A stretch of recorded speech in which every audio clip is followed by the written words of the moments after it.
I do want to actually frame that around a couple of the questions I'm seeing in the chat box as well.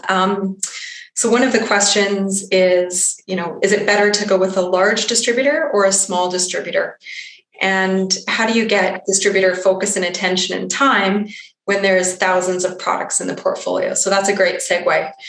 What we do know, and for any of us who've been in distribution for any significant period of time, the biggest challenge is allocation of resource towards specific product lines. And that's why at Anda we've actually looked at doing things quite differently. So when we bring a product into the company, we actually look at what the market objectives are, or we look at the total available market, or TAM, and then we assess what the objectives are from a market perspective. And then we look at what resources will be required to achieve that. And so it's a little bit of a backwards thing to do for most distributors, because I know typically a lot of the large distributors, not all of them, but some of them start with, these are our sales reps. This is, the reps that we have. These are their call points. So let's just put something else in the bag. And what ends up happening is you have these overinflated bags where, if an opportunity presents, they'll talk about a product, but they may not be proactive. And, that can be a strategy if the company that you're representing is aligned to that strategy. But for us, we really do want to reverse that. So we start with doing a bit of an alignment session to determine what's our market objective? What are we trying to achieve? How does that align to what the manufacturer is trying to achieve? And then what resources do we need?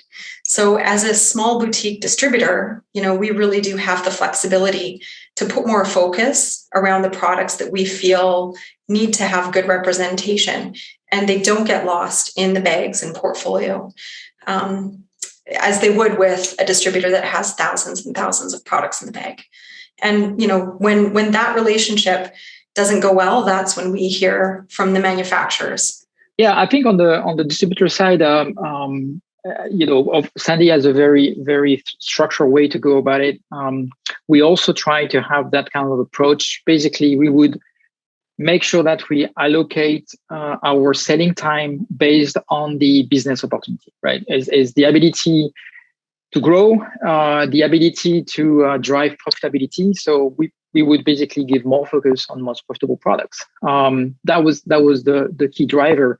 And then that's why it's important from the get-go, as Sandi said, is that there's very clear discussion and expectation with the manufacturer around what can we do with that product line, and then what's the best way to sell it. So, and very early on, you can see if there's a manufacturer, is actually getting involved in the regulatory and the launch phase. Are they available for support and training? And that gives you a good sense of when you have a partner which is investing, you also want to invest because there's a mutual belief that we can succeed together.